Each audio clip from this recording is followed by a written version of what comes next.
Oh, I'm so glad to be here today. And I have maybe the most special guest I could possibly invite, which is my longest time friend, Brian Sanders, the founder of the Underground Church and Movement and Network, and a serial entrepreneur and someone that loves Jesus and his church. So Brian, welcome to the podcast today. We're about to chop it up and have some fun. Thanks, Ben. It's nice to be in front of a microphone with you. We'll see what happens. We will see. I'm 100% sure we will regret something. That is very, very likely. We're going to have a good time. I am trying to think of so many memories that have contributed up to this point right now where we are talking about the church. Brian and I were actually on a plane back from Brazil. We had gone down and visited some favelas, some slums in Brazil, and both of us were expressing our disenchantment with church as we had seen it. Do you remember that? Oh, yeah. And I pulled out a napkin, like one of the little napkins that you just put your drinks on. And we both said, hey, we're pretty much, done with church. But if we were going to be part of church, this is what it would have to have. Do you remember that? And we just took it and we just started making this list of things, and included things like give 50% to missions and really make disciples, take the whole Bible seriously. But one of them really involved microchurches, which is part of what we're going to get at today. But all of it had to do with what the church should be like. So, Brian, I'm just going to throw it out there. Let's talk about the state of the church right now. I mean, maybe let's piggyback on a conversation we started earlier about COVID. You asked me, hey, how are things right now in COVID time? I mean, what are some of your thoughts and observations about the church in this moment? Well, it's interesting, even just remembering that conversation. Of course, we had many conversations like that, but that we all inherit a form of the church, right? And it's both a product of the time in which it exists and the people who lead it. And I like the little adage, every problem was once a solution. Like somebody was trying to fix something about the church. The church is this sort of ever changing, ever evolving, always reforming. And so we come in young, arrogant, probably, but onto something, as does every new generation, to see the form of church that they've inherited, and to not just take a good hard look at it, or maybe in popular parlance, to deconstruct, to pull it apart into pieces, and to say, what is it meant to be? And probably to go back to the New Testament, which is what would have driven us in that conversation. Is like, what do we see in the New Testament, and why are we not seeing that in the current iteration of the church? And the truth is, that's all very healthy, and we're not the first people to do that. Correct. Although you feel like you are, and maybe that's part of the magic of it, the wonder of it. That's actually something very good, to feel like you're going to be the ones. You know, we're older now. We've probably instituted some of those changes. We have been a part of reforming the church in our time, in our generation, and our kids will probably do the same thing. So even just the idea that the church is meant to be something that's always being not critiqued in a cruel way, not critiqued in a vicious way, but a constructive sort of a growing and learning, and an attempt to go back to the founder's intent, which is what we were trying to do. And I think that the church is still, it's still something that is in need of reform. We could say it that way. And it's wounded in some ways by the culture and the epoch in which it exists. And to recognize that, but to not be cruel toward her. And I don't know how you feel about it. Maybe if you reflect on that time, I definitely have some repentance of the critical spirit that I had, the arrogance to some degree. Although having said that, we were right about certain things, and they were supposed to change, and it was a part of the movement of God's Spirit in our time, and it has been, and it's borne good fruit, and we can talk about some of that stuff even in this conversation. But but I know that as we think about how the church needs to improve or be better, we have to keep it in the context of history. You're not the first people to do this, but also humility, personal humility, to say, Lord, I'm also part of the problem. If you think I'm big into systems thinking, and you cannot fix a system if you don't recognize the part that you play in the system. So there has to be humility mixed in, even in this conversation, as we learn and grow, and into the next phase or iteration. It's one of the challenges. I think when I look back on us, I do sense that lack of humility at times, because you've got all these ideas, and there's nothing like life with God to make you humble. I mean, it just takes time with life. Until you've suffered, until you've been beaten up enough. I mean, beatings, if you go to Jesus, tend to help produce humility. I mean, as much as I hate that, like the idea that suffering produces endurance. Well, part of how that is that God gives grace to the humble. Whatever reforms do need to be made, they need to be made in the spirit of Jesus, who is humble. And that is something I've had. That's something I think both of us have had to learn. The church is the bride of Christ, and she's an easy whipping boy oftentimes. But you do feel the grief of the Lord when you realize, wait, you're really not supposed to put down someone else's wife. Like if you go up to someone, you're like, man, bro, your wife just looks nasty. Like, those are fighting words. And as messed up as the bride is in many ways and in many times, it is his bride. Like, this is his bride, and he has promised to do what he's going to do.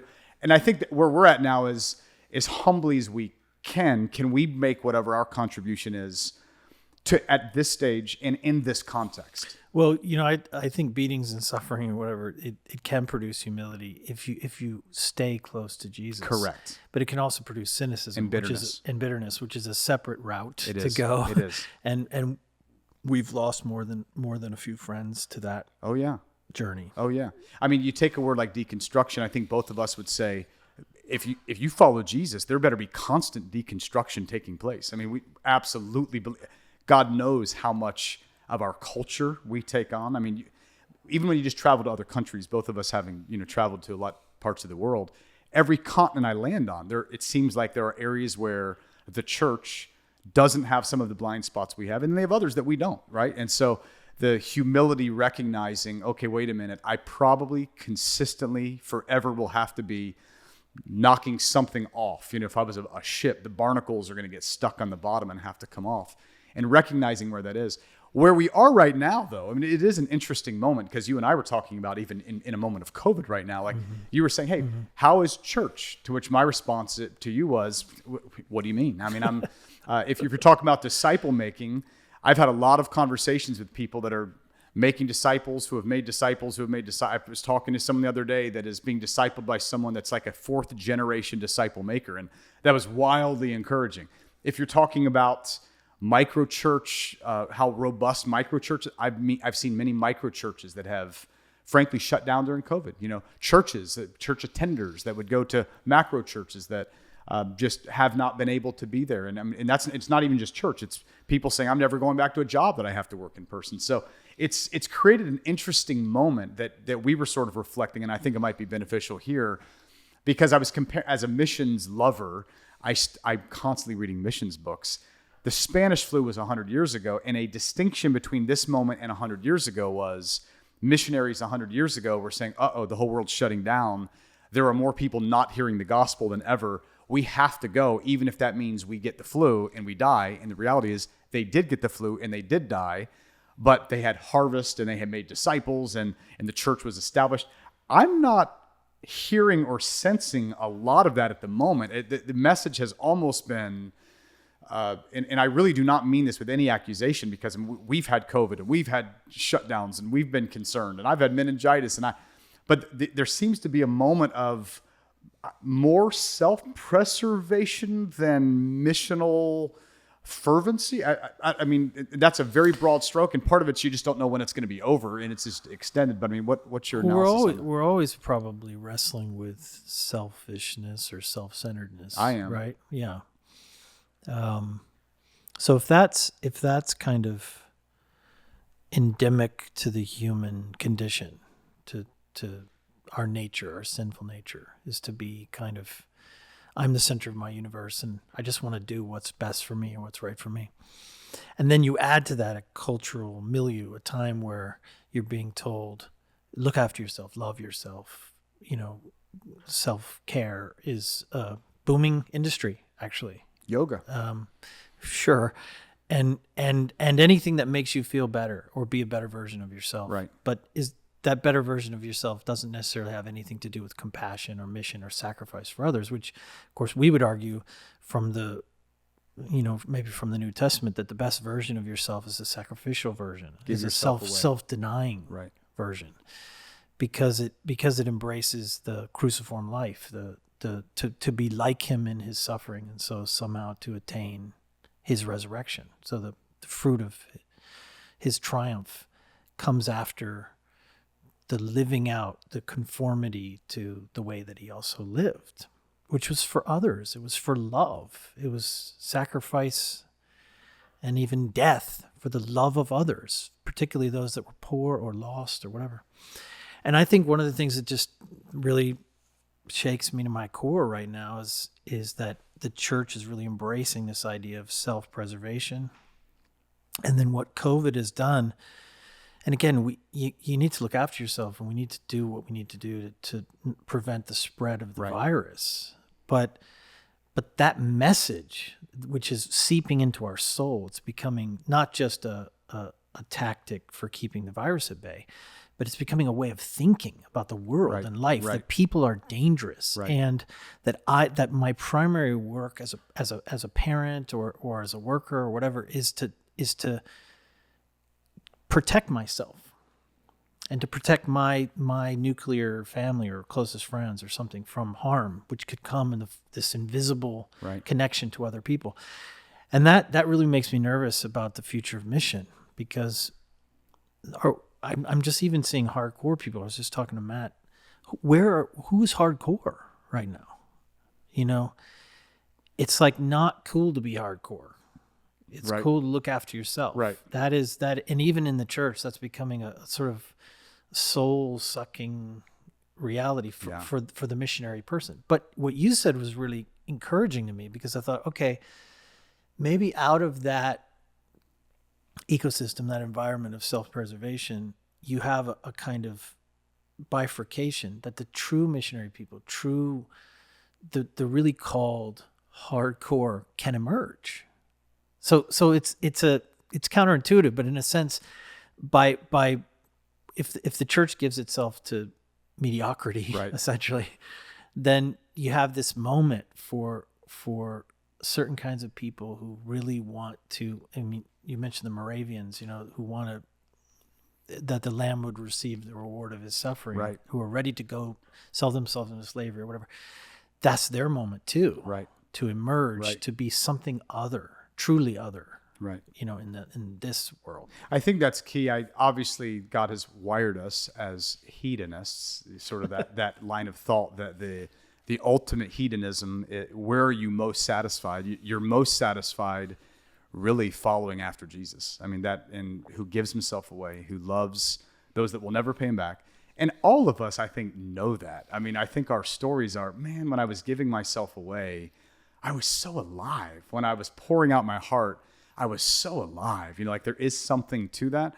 The studies I'm seeing right now, because especially in America, where there's even during COVID, there's been such a wealth attaining. Even in the news this week has been all of these Congress people that have, they're totally beating the system in their investments. So there's legislation that some of the guys are saying, hey, if you're a senator, you should not be able to go trade stocks, because how are all these senators making so much more money than ever? I mean, they're beating everybody because they're getting all this insider information. So the idea is not strictly legal. Public service has become very beneficial as they become multimillionaires. But what the evidence is, because I think the rhetoric has been, hey, God wants to bless you, and people say, hey, Lord, bless me so that I can become more generous. But the evidence is that the higher someone's salaries go, the less and less of their money they give away to help those that are in need. So literally, the poorer people in our culture give something like 3.2% of their income away. And the richer people, like the richest of the rich, they end up giving like 1.3%, 1 point something percent away. So the evidence is that the higher up someone's moving along, just left without Jesus' intervention, that this is not everyone. I personally know people that God has wildly Sure. prospered that there, I mean, one of the reasons, even as a church, we give 50% away to missions and the poor. I got very inspired by individuals that I know that are giving 50% and more away. Like, so there are absolutely exceptions to this rule, but left to ourselves, if the world or the culture or the flow, if that is what's leading you, then you're not going to go give yourself away. And I think you're exactly right. A moment like COVID is going to lead people into that self-preservation instead of self-denial. You know, if you want to follow me, deny yourself, take up your cross and follow me. And just as the caveat, both of us are vaccinated. Both of us believe in I would tell everyone, go get vaccinated, wear masks. Let's go protect people's lives. Absolutely. So in no way is this any statement about that. This is a statement. You're right, though, which is that's the tip of the iceberg. What's going on here is a whole generation of church, bringing it back to church now.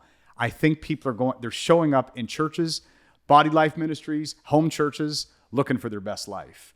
When I think we need to go somewhere else with that. I mean, and where is that we want to go? When you and me are envisioning and thinking about church, what do we think the church should be doing? Like, what is that we're looking for? Well, and what drove those early conversations for us was we were ready to die for Jesus, for our faith. And that kind of fuel or starting point is we take that for granted.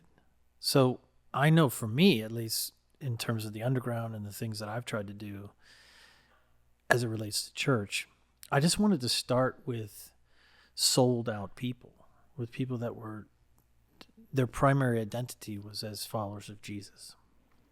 And if Jesus says, you know, deny yourself, take up your cross and follow me, then that's what we want to do. That's what we will do. That's what we must do, right? And maybe to your point, there are people who populate churches or call themselves Christians or whatever, who that's not really their commitment. Their primary commitment is not to do that. And if you told them that Jesus said, deny yourself, they'll just say, well, no, I'm not going to do that. Right. So what is that? And now we've got this fallacy of equivocation where in our country, in our context, we have people that say, I'm Christian, and this person says, I'm Christian. But this person, if asked to I don't know, be surrendered or subservient to a particular teaching of Jesus, they would say, no, right. I'm not going to do that. Why do I want to do that? Or I don't think that's right. And so, well, that's not, I mean, I don't want to say we're Christian, you're not Christian, but whatever we're saying, we're using the same word, but we mean two different things. And if whatever the church is, it's made up of the people of God. Correct. It's made up of the people who are being conformed to the image of Jesus. But because we've designed church, and maybe we can talk about this a little bit, but because we've designed church in a way that's something you come to, you pull up in your car, right? You get out, you walk inside, and now you go to that church. That has created a real problem for us, a real conundrum. Because on the one hand, now that's a church. It's a group of 200, 300 people, whatever, 500 people, 100 people that go to that church. And all they did to be members of that church or to be attenders of that church is they came. Right. That's it. Spectate. So it's nothing about their life or their commitments or their character or anything like that. And then the other problem is for those of us that lead that enterprise, the goal then is to get more people to pull up into the parking lot and to walk into the building. So it's a vicious cycle of needing to cater to the lowest common denominator, this equivocation problem. People that say, yeah, I'm Christian, I believe a few things that you believe, but I'm not really interested in submitting my life to God. That is true. That isn't true of everyone. It's true of some people. Right. But then I also have to try to get more of those people, or I have to try to keep those people coming back, and that vicious cycle creates problems for us. You know. Very true. That's why I think the word disciple, even as we think about this season, as we think about even Greenhouse itself, like Greenhouse exists for the purpose of really taking people that would have just been living an ordinary whatever life, American life, Nicaraguan life, South American life, Asian life, and they become followers, like passionate followers of Jesus, that they are the ones that say, we know that we're sons and daughters. We know that he's Abba. We know that he's daddy. We know that he's Papa. We know that he adores us. We know that he loves us. We know that we have an inheritance from him. We know that he blesses us.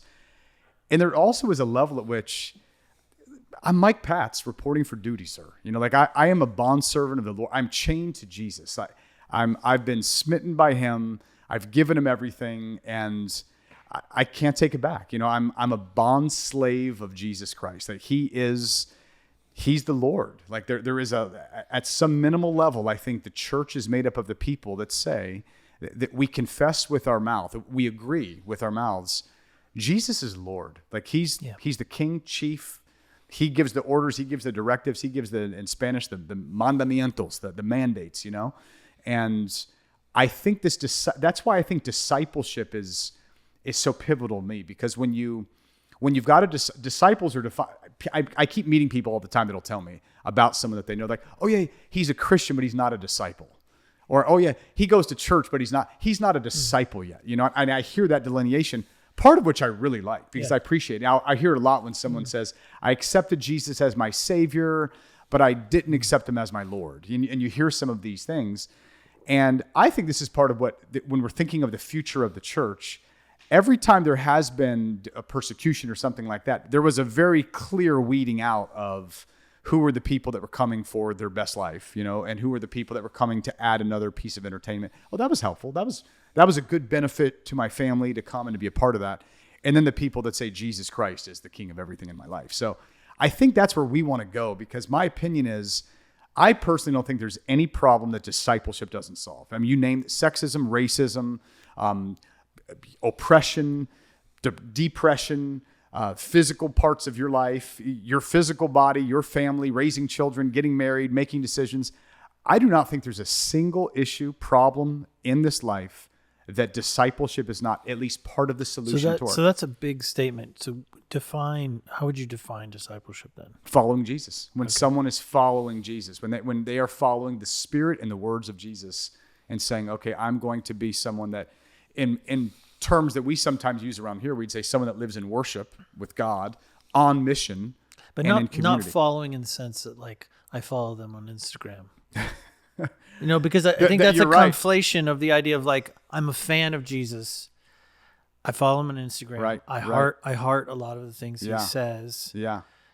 But I think what you mean is something a little more cutting, a little more difficult than just I'm a follower. Cut them and they bleed the ways of Jesus. It's just so clear, It's just so, and I think that is what we are missing even right now. I had an interview with someone recently, and they were asking, hey, before I become a part of Greenhouse, I need to know what you think about politics. And I was like, oh, I already know this is not going to go well, because in our movement, and it's a test. They want to know if you agree with their politics. A total test. Okay. I was like, hey, just so you're warned, we've had like 1,000 people leave Greenhouse in the last maybe 4 years, probably 50% from the left and 50% from the right. So I already know I'm in a no-win conversation, but let's do it right now, because here we go. We're going to go at it. Because Jesus, if you're actually following Jesus, Jesus is offensive, I think that's what the church is to be, though. Not that it's purposely offensive, but following Jesus is always going to be offensive to the world, the flesh, and the devil. So with that being the case, I think we're calling people to, we are calling people to some sort of it is a cause. It is a mission. It is, and I think the church is supposed to go make disciples. And that's why I'm bringing that up. I think the church has been wired to do what you've been saying, which is to attract spectators and social media followers, right? I think the church is supposed to be the place, the location, the body that reproduces disciples. I think that's where that takes place. So yeah, I guess I would want to make that distinction too, that if you break apart the etymology of ecclesia, you have the called. They've heard a call. Yeah, they're called people, and it's the coming together of the called people. Right. But what's implied in called has answered. Correct. Right. So yes, in a sense, everyone is called. Right. But because everyone is known by name. Right. And everyone is held in the heart of God. Yeah. But some have answered, some have not answered. And the answering is the surrender, is the subjugation of your life to the leadership, authority, direction, headship of another. And that, for me, if we just say, well, starting off with like the just the rudiments of what is the church. It's the gathering of those people, the gathering of surrendered. That's right. The called and the surrendered. That's right. You know, There is some level at which someone gets in at some minimal level. You know, you think about the thief on the cross that says, "Lord, remember me," but that itself even meets what you're saying, which is in that short moment before he dies, I mean, just hours earlier, he was mocking Jesus with the other thief that's on the cross. But something happened during that gospel moment, that gospel personification, that the living, breathing gospel is right there a few yards away from him on another cross. So over the course of several hours, he heard the call. And what we see is him answering the call when he says, "Lord, remember me." And he says, "Hey, today you're going to be with me in paradise." and it's actually, I heard someone say that's actually possibly one of the great demonstrations of faith in all of the Bible. That here you are looking at a man dying Right. on crucifixion Yeah. and thinking he's about to inherit a kingdom. He's the man. Yeah. I see a king. That's awesome. Yeah. So even though we can minimize that as Right. sort of a deathbed confession or Right. something, actually what was happening was Yeah. this incredible act of faith. Jesus looked as defeated as possible. Nobody thought he was the guy at that Right, point. I mean, right. it's his lowest point. Yeah. But this one guy gets it. He realizes. He heard the call. and was suffering beside him. There's something to that too, Correct. that he Yeah. was like, wait, I'm dying on a cross. Yeah. So I think though, so when we think about the future of the church and we think about where things are, we're not living in a third world country where you and I have watched believers. It seems quite easy for them to go forsake all because there's a lot less to forsake. When I was in Cuba, I was talking to some of the pastors. Every pastor I'd spoken to had done prison time in Cuba. And they pray for us in America all the time. And I said, "What do you pray for us?" He says, "I pray for you guys because it's so much harder to follow Jesus in your country than it is here." And it really just kind of hit me hard. He said, "It's so hard. You have so much competition that takes your eyes off of Jesus. We just don't have anything else. We don't have any other options." I mean, when I was there, they saved up for a month and ate no meat for a month to feed us meat when we were there. And it was just precious and beautiful. He said, "We pray for you because it just seems so different. How do people do it? Like, it's hard for the rich to inherit the kingdom of heaven. It's hard for the distracted to see the kingdom." I think the future of the church, at least in our setting, is going to have to be at some level this calling again. Really, if the ecclesia, which means the called out ones, it's those that have heard a call. It's those that have the gathered ones that have heard the call and responded is really what we're saying. And we're going to follow, meaning, okay, yeah, we're going to go do what you say. I think it's going to involve some level of having that vision be crystal clear that I don't even know that I'm willing to forsake the name Christian. I really am. Like, I'd be totally willing to say I'm not a Christian for the sake of saying I'm a disciple. I'm an apprentice, follower, obsessed one of Jesus that takes his life, his death, his resurrection, his words, and his manner of life absolutely and utterly seriously. And if the church got filled with that, like if that's what the church became, that is where a revolution would happen. And I do think that's what we want. And I'm personally totally fine with having other people that kind of make their way in there and they're watching when this happens. I think that happened in the early church. I think that happens in micro churches and macro churches all the time. I do not think we can lower that standard, though, of saying the church are the called out people who've heard the call and they picked up the call and said, "Okay, yes, we're going after this." So that probably leads us to a kind of tactical, practical question, which is like, how would we unravel this current approach to make it more pure? I don't know what the right word is to use there. So that there was maybe less of this error or mistake happening, So the conversation about trying to find a way to get the church smaller and more people known by each other, to be able to distinguish, for example, between the called out people, the surrendered Jesus, the disciple people, and the handful of people that are also part of the group that are looking in, that are curious, that are learning, that are open, And the church surely can't just be hardcore disciples and we don't let sinners participate or be a part of what we're doing. But the issue is when everybody's just sitting in a room as a spectator and there's no way of distinguishing. Nobody's talking even, except for a couple people in the front. There's no way to know the difference between the two. Well, I think this would be a good place to land this episode, and I think we'll jump into that in the next episode pretty strong. You talk about systems thinking, and of course, systems thinking is going to say if there are problems, it's never quite as simple as you think it is. Like I remember I would just go downtown and try to minister to people or talk to people or feed people downtown. And I remember there was one guy, a homeless guy that I was working with for a while, and I felt like I was right on the verge of getting him to commit to be off the street and get a job, and he was going to do all these different things. And the last week, he said, "Hey, Mike, I just got to be real." He's like, "Man, thank you. I just want to be honest. When you show up Thursday night, like I'm not going to be there. Like I'm telling you, but I'm not going to be there. This is where I want to be.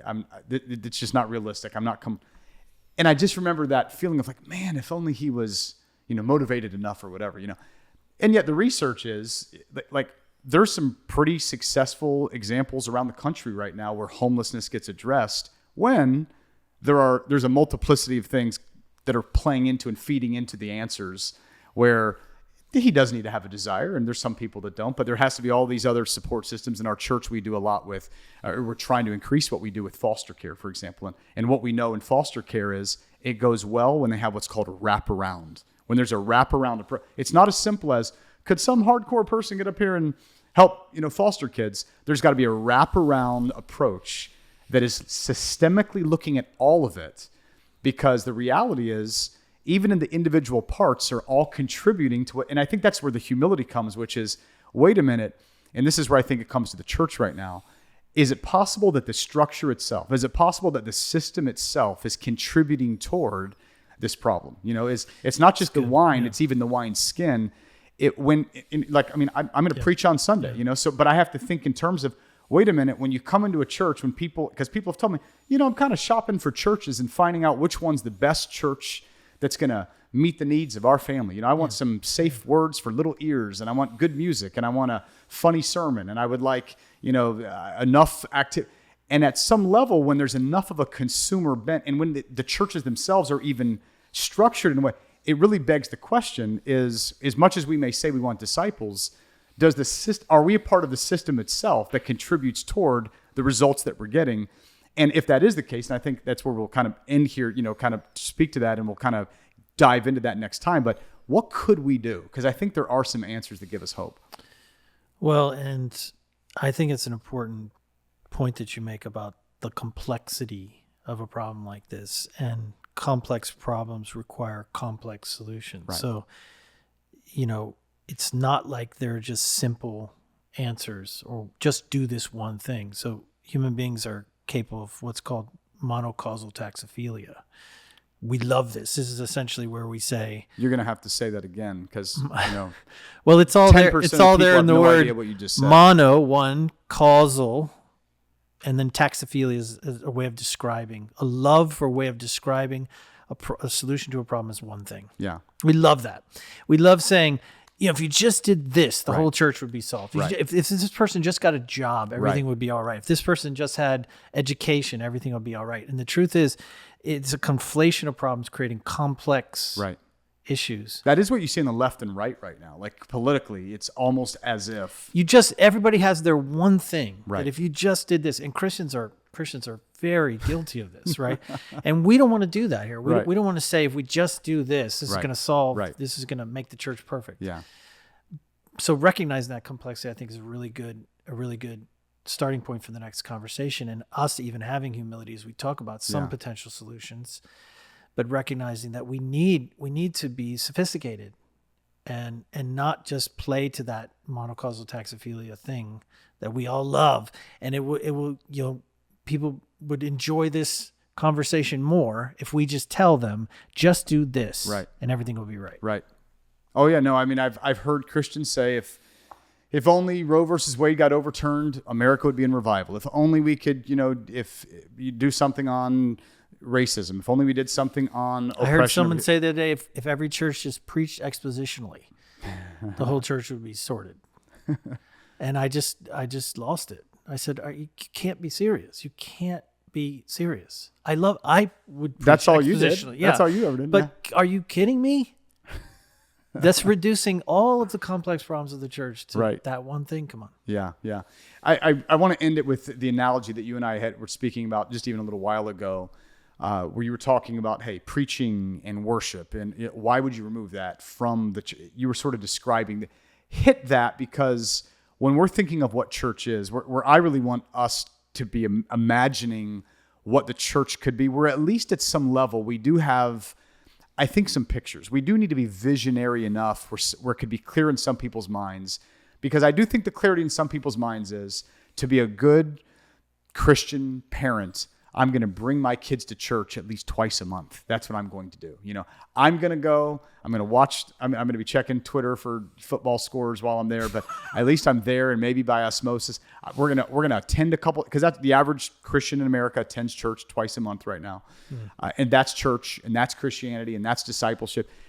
I'd like the vision to be a little clearer, but take us down that trail that you and I were talking on, and we'll end it there today as far as what a lot of the elements that we realistically need. Well, and I think those who know us will know that we come to a similar conclusion, but we have two very different starting points. Mm-hmm. So, even though we were childhood best friends and we have a very similar love for Jesus and a very similar way of looking at our life with him, the truth is, I walked away from the church and tried to create something new, something different. And the building blocks of that was microchurches, empowered, small, autonomous network of microchurches. You inherited a church, which was in the existing system, which was pretty good. It was pretty, as those go, it's a good church, and you even grew it, and you have gifts to do that sort of thing. And yet you also recognized that microchurches or empowered, small, autonomous, networked churches are also important or need to be part of it. And the truth is, I think pitting them against each other is unhelpful and probably even confusing, because on the one hand, if we said something like worship, corporate worship, singing songs with a lot of Christians, and the way the Spirit can fall in a room like that is precious, it's important, right? But if we say that's all that the church is, why would you do that? Why would you limit the church to just being that and not have anything that's just human and relational and conversational and small and around a table or a meal or whatever? And the converse is true too. Why would you just say that the church is this thing which happens relationally in small contexts and wouldn't benefit from preaching or wouldn't benefit from corporate worship? So we want to be the people of God in the fullness of all that means. So it's not just like, let's do both models, but it's about that's precious, that's life-giving, that fans the flame of discipleship, and so does this. And any conception of the church which just says, I only want half or a quarter of what is on offer, the sacramental life of the kingdom of God, is a shortfall. That's really good. I think of the book of Acts, where when God was moving, they met in the temple and they met from house to house. It seems like the early church, whatever was at their disposal, they were meeting, and they devoted themselves to the apostles' doctrine, the fellowship, the breaking of bread, prayers. They became devoted ones. They became disciples. I think that's where we'll call this episode to a halt right now on this, and we're going to really pick it up next time. I think trying to really break down this micro church thinking and approach that we have, and just want to maybe put a conclusion to our thoughts with this, maybe challenging all the listeners on this thought of Jesus saying, if you're going to follow me, you're going to deny yourself, you're going to take up your cross, and you're going to go hard. Like that's what it's going to look like if you're coming after me. And if we did that, and when that does happen, that is where we see the world change. That is where, frankly, that is where we come alive. Everyone looking to come alive. I hear so many people coming back from a Disney World vacation, and they're like, oh, I'm more drained than before I went. Spent more money, got more luxury. And then they go and they minister with their microchurch where they're on mission and they're doing things and they're sharing cars and opening homes, and they're tired and they're like, I'm just so alive. I've looked at people and they're just so alive. And I just want to call anyone that's listening to this to that invitation that there really is life. You know, in Jesus is life, and that life is the light of men. You never are more alive than when you're giving yourself away with him. He's not going to burn you out. You can absolutely fry out and burn out when you're not with him, but disciples of Jesus, they've discovered that life. And if you're going to be part of the church, I think step one really would be that we would be those that are committed to examining our lives and saying, God, is there some way in which you have called and I've not responded? And if there is, I just challenge you to make a move on that. And until next time, this is Mike Patz with Brian Sanders, and we'll pick it up. Thanks a lot.